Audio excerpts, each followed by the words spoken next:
Hey, there's no shame in trying things that people ain't never tried before. What's going on? Boys, it's your boy, fan in the background, here because it's hot. And my fan is so small, it's such a small little fan, it only hits my chest, and my legs are sweating. And it's really hot. God, why is it so hot? Today we're talking about consoling introverts in their time of need, in times of emotional stress. So, the first thing to remember about introverts, regardless of type, is their dominant function will be an introverted function. Judging function, perceiving function, either way, it is an introverted function. Meaning, an introvert's go to when they're hyper stressed, in pain, etc., etc., etc., no matter what the function is, they'll be inside themselves trying to figure this shit out. You might not see much on the outside. You probably won't see their reasoning on the outside either, especially if their dominant function is a judging function.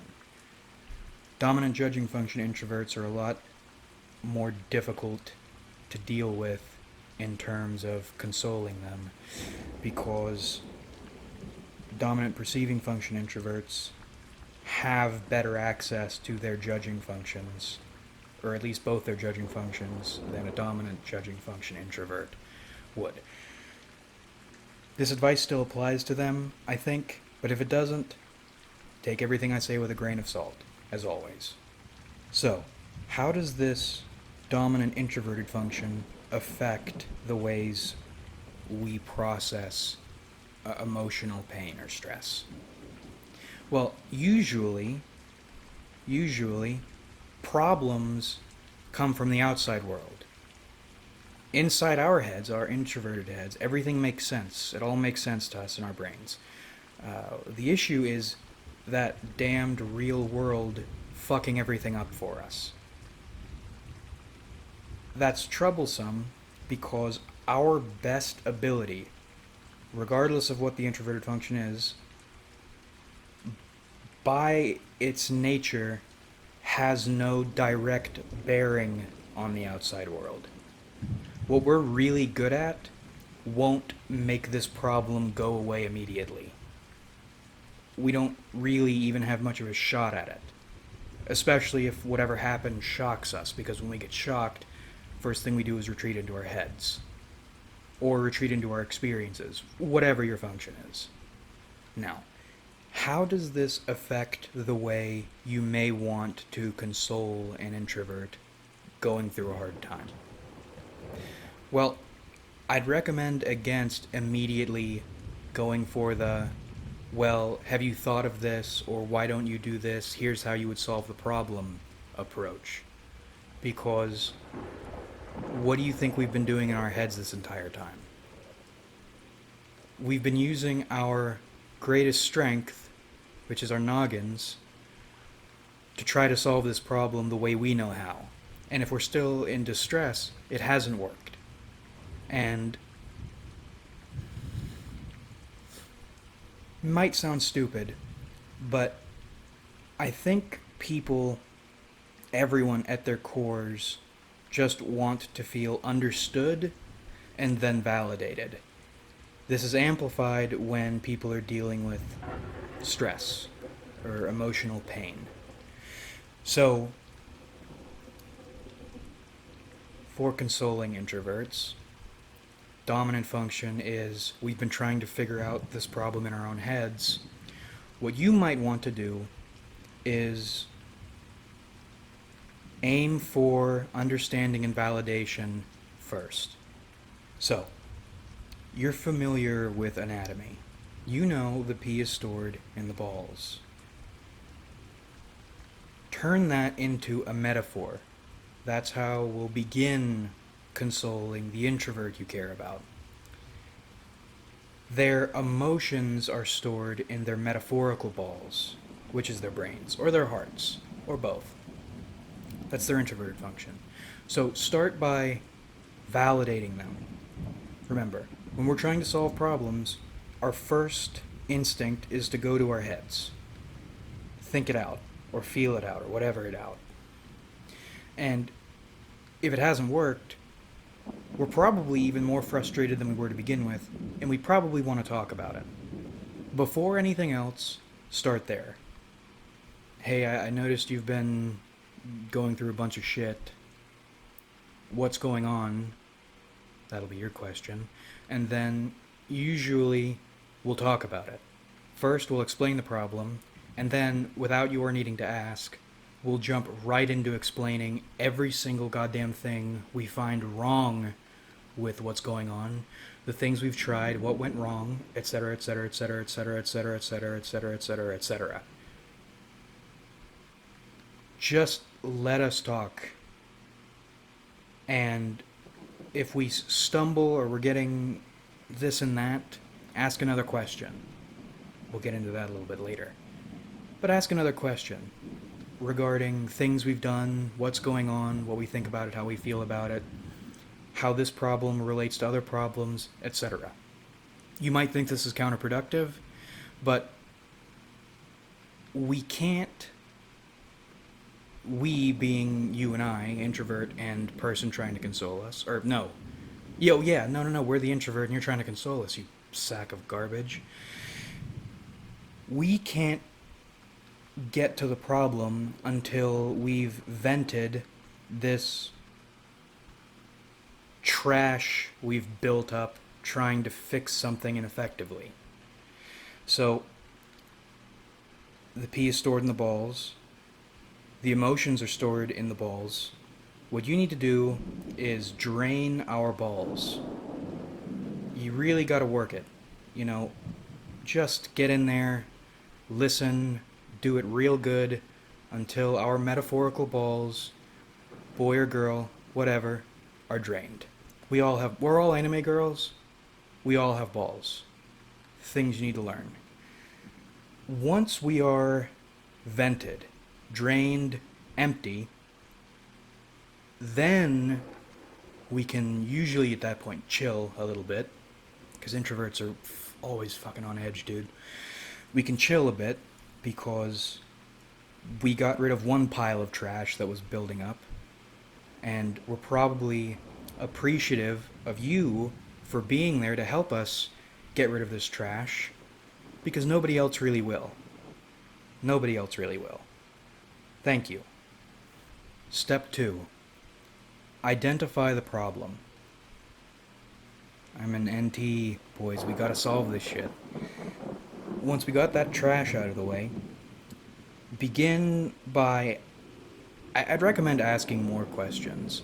You may be able to piece step 2 together in step 1, but if not, always default to questions. The more you can get someone talking, the better understanding you can have, the better solutions you can work on. Introverts will probably, almost always, their problems will arise from a neglected or damaged inferior function, or a snap lightning attack trauma thing on their tertiary function. I can't say how this will look for each type, but for INTPs, usually this will be inferior FE. We feel alone, we want to fit in, we can't, and we don't know how, so we try not to, and that gets worse and worse and worse and worse. And then, out of nowhere, bang, something attacks our SI, something significant changes, our internal routines are all fucked up, the things we rely on to feel good and to figure things out, destroyed, and then we crumble or we explode. I would imagine other introverts deal with similar things.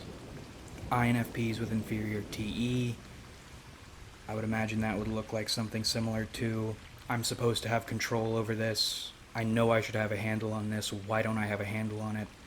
God, I hate everyone, I hate myself, why can't I just keep this one goddamn thing under control? And then it's that hit to their SI.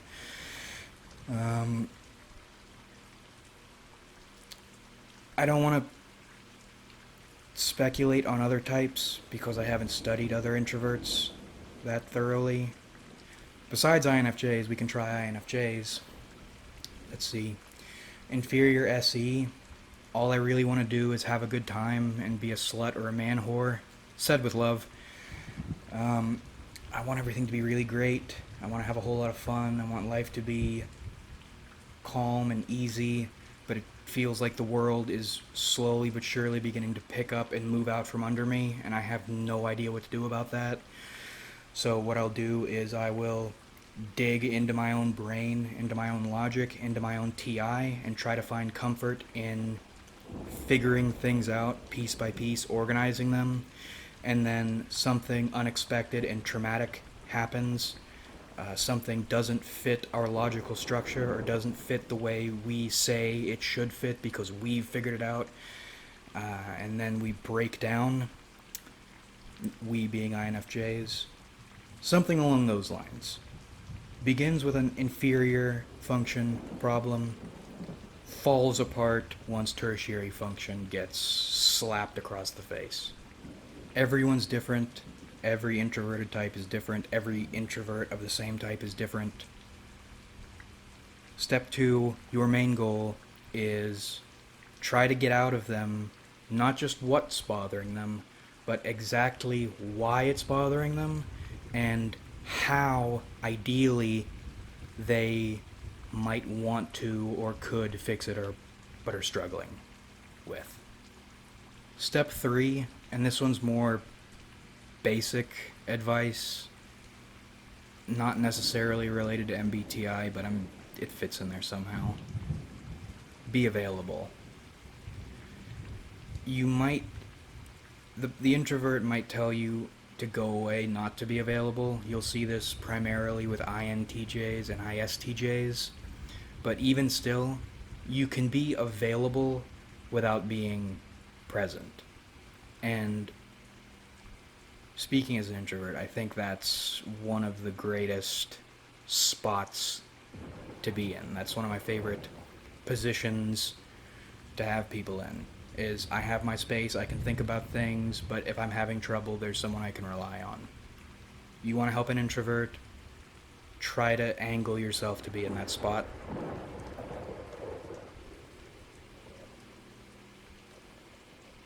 Don't be too forceful. This is all basic shit. Finally, again, not exactly related to MBTI, but something to watch out for. If you're trying to fake console someone, don't bother. People can see through you. There are all those memes going around like, well, in public, nobody pays attention to you. It's not like anyone can get inside your head. And they're right to an extent. Not everyone will be paying attention to you. Nobody can really get absolutely inside your head. But, 1, people are noticing you. 2, people can probably get inside, if not inside your head, then they can tangentially get at your head, or they can make assumptions about your head. All of which are bad, especially if you're faking it. If you're trying to fake console someone, just don't even bother. You'll make things worse. If you are really trying to console someone, just be genuine. Follow the earlier steps. It'll help. So, in summary, 1, consoling introverts. Be with them, let them ask questions, let them vent all the gas, all the tension, all the trash they've been building up, spinning tires in mud with their dominant function that has no real bearing on the real world. 2, ask more questions, identify what's bothering them and why. Then you can start working on solutions if you want to, if you both think that would be a good idea. 3, be available. 4, but that's still part of 3, don't fake it or don't be fake. You'll make things worse. And I think that sort of covers it. If you're an introvert and you want to tell people or recommend people how best to console you, drop it in the comments. That's That's what we're here for. But that about rippity wraps this one up. I hope you enjoyed watching, because I certainly enjoyed making it, and I did. This one ran a little longer than I meant it to, but you'd be surprised how many people, when they're trying to console someone, think, you know what I think would make someone feel better? If I ignored everything they said and talked over them, and forced things down their throat that are completely unrelated to anything related to them. That's a good idea. Like if you enjoyed, because it helps me out a lot. Subscribe if you haven't, because we do this shit sometimes. And comment your thoughts, because I love hearing from you.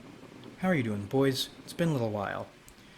Things are busy, but we are moving. Moving. I'll try to keep consistent on the videos. Can't promise anything, but I love my boys. We'll try to keep things going. But thanks again for watching our video, really. We have a lot of fun on this channel. So much fun, in fact, you could probably throw it through this goddamned little fan and cut it up into a million tiny pieces of fun that will barely cool your chest, will probably partially ruin your audio. You'll lie and say it isn't really ruining your audio because you put white noise in the background anyway. And, you know, little fans are white noise, so it's going to be okay.